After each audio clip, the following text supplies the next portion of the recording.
Okay, this time we are going to multiply numbers by a two-digit multiplier. Okay, subong kita mag-multiply sa numero nga may duwa na ka digit. Ang atong multiplier duwa na ka digit. So, for example, meron kita diri 499 for number 1. 499 times 25 is equals to now. Ang 499 ang ning aton nga multiplican times 25 ang 25 ang muna aton nga multiplier. Ang answer ta mo ng product. Karon na ato subong multiplier duwa na ka digit 2 kag 5. Miyara kita duwa ka digit nga multiplier. So, paano na i-multiply? The same lang procedure. Una is i-arrange mo ang numbers, ang factors nga kapatindog or vertical. So, naton ta 499 sa dalom ang 25 times pero tupungon mo ang tanan nga punta nga digit. Align all the last digit or punta nga numero tupungon mo. Ang 5 ari day tupong sa punta man sang 499 nga digit mo ng 9 at 2 ari day.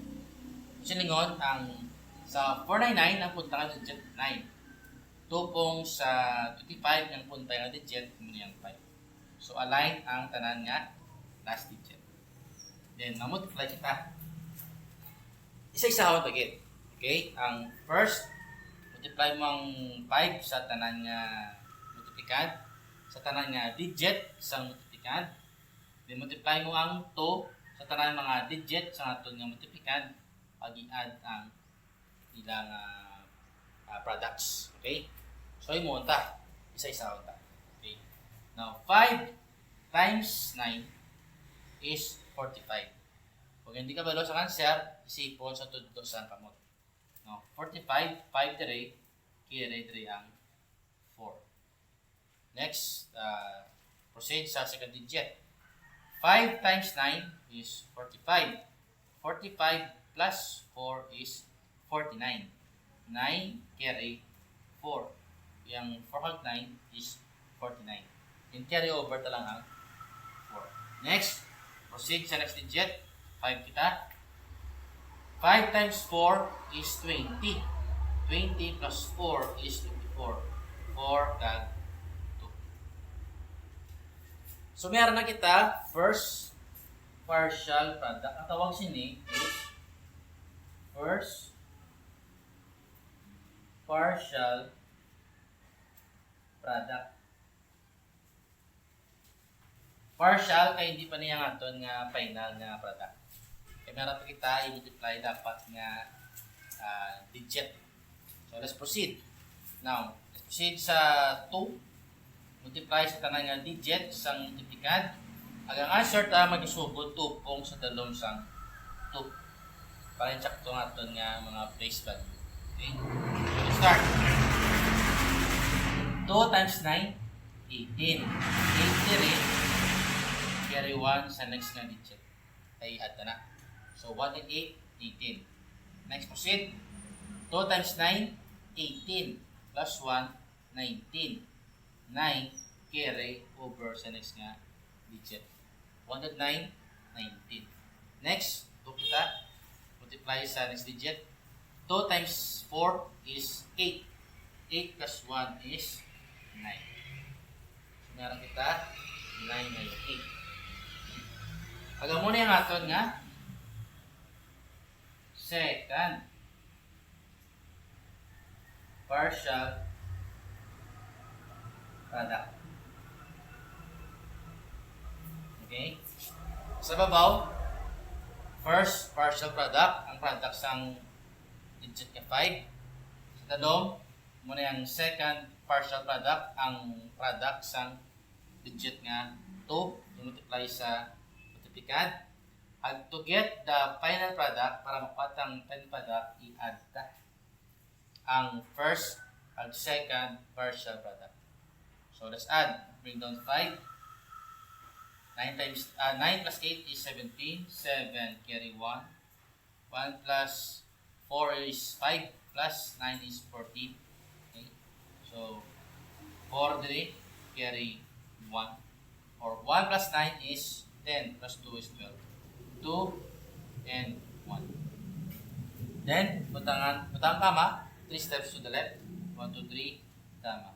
Yung answer, 12,475. Ang muna ni aton nga, final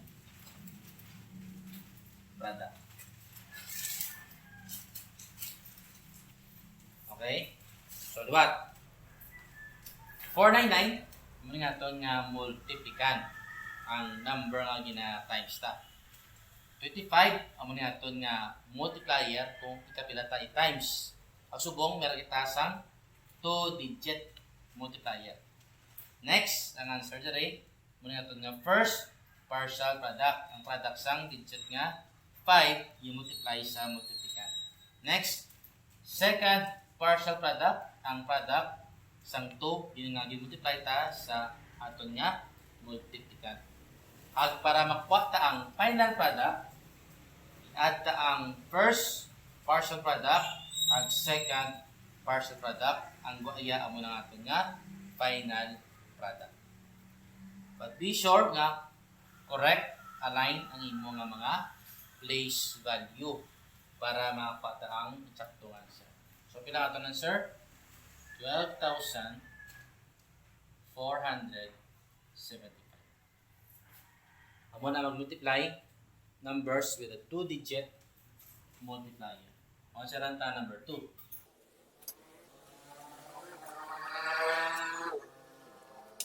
Okay, so 575 times 53 ngunta is arrange vertically into punta.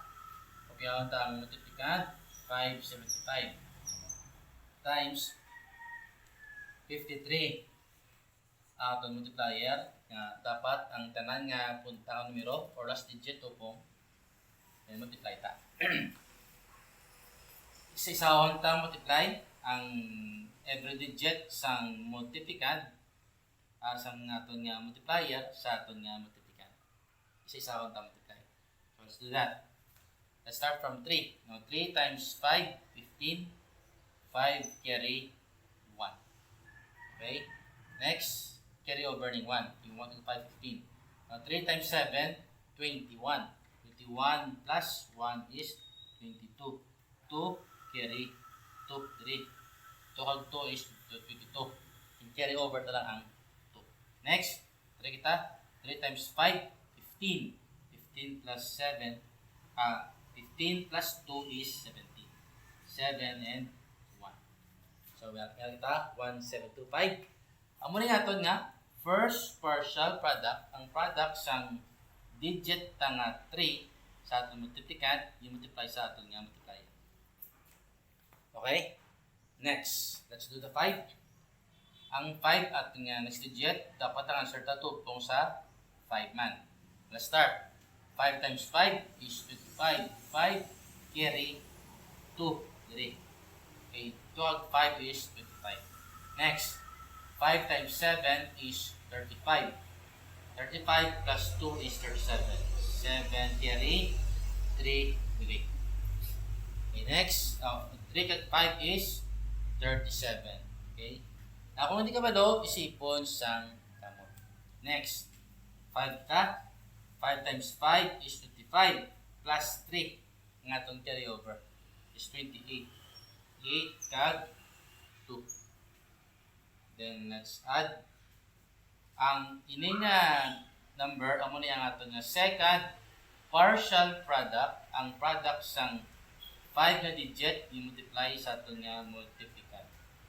And to get the final product, para makuha ta ang final product, i-add ta ang first partial product at ang second partial product para makuha ta ang final product. Let's add 5. 2 plus 5 is 7. 7 plus 7 is 14. 4 carry 1 diri. 1 plus 1, 2. 2 plus 8 is 10. 0 carry 1.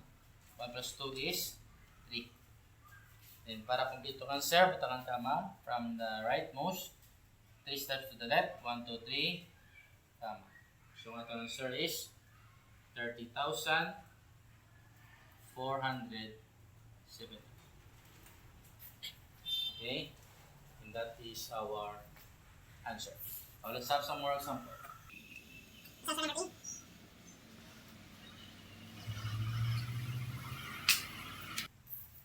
Okay, let's answer number 3. Now, 987 times 72.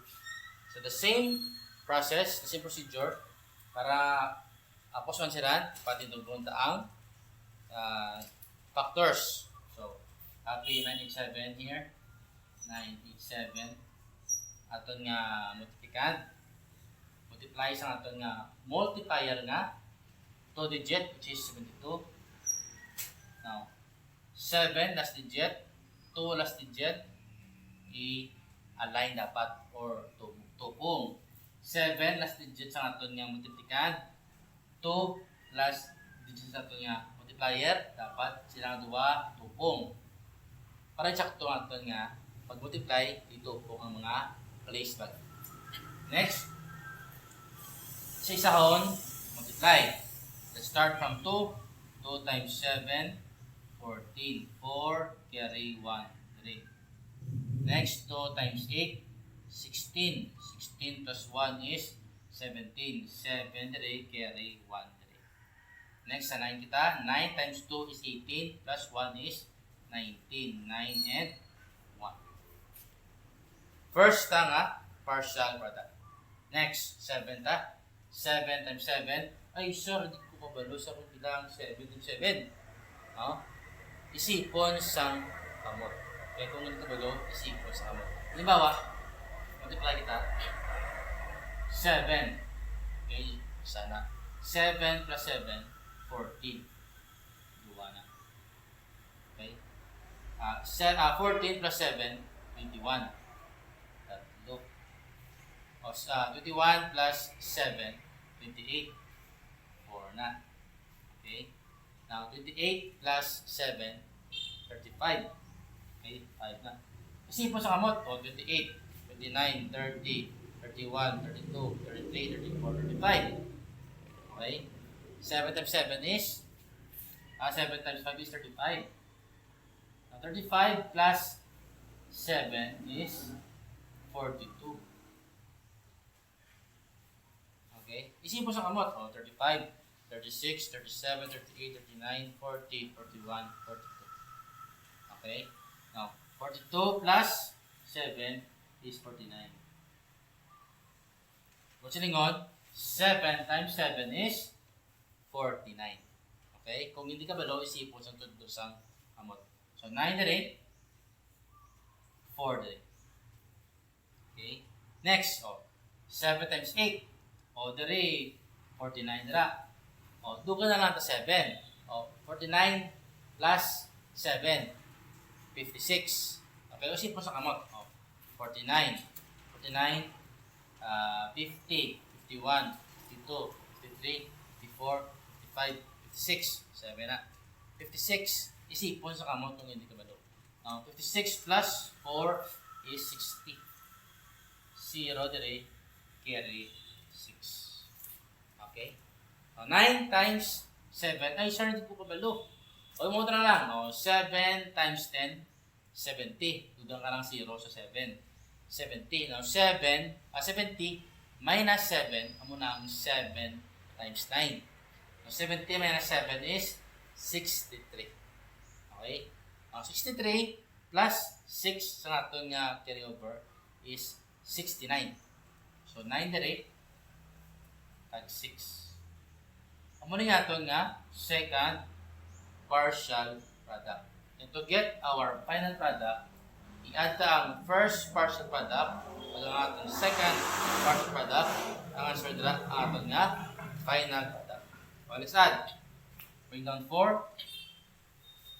7 plus 9, 16. 6, carry 1. 1 plus 9, 10. 10 plus 0, 10. 0, carry 1. 1 plus 1, 2. 2 plus 9 is 11. 1, carry 1. 1 plus 6 is 7. So, putakan tama. 3 steps to the left. 1, 2, 3. Tama. Ito ang answer ta. 71,064. Okay? That's how you multiply numbers with a 2-digit multiplier. Now let's answer number 4.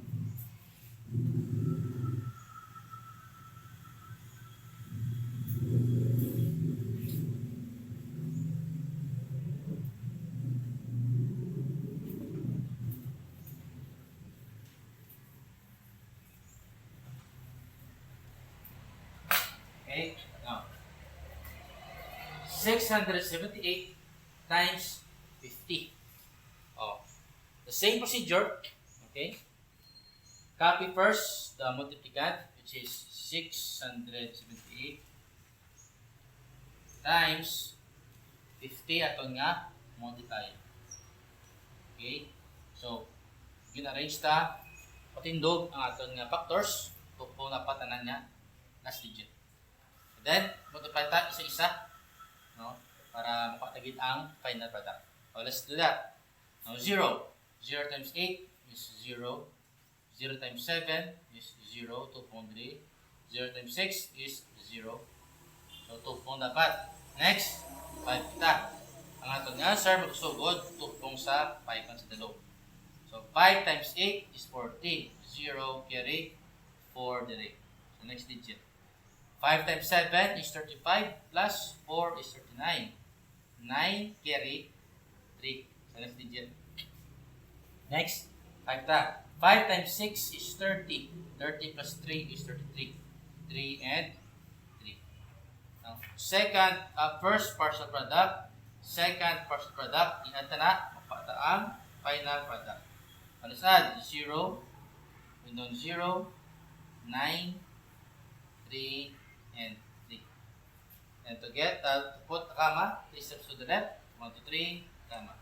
The answer, 33,900. Okay? Now, let's answer the last example.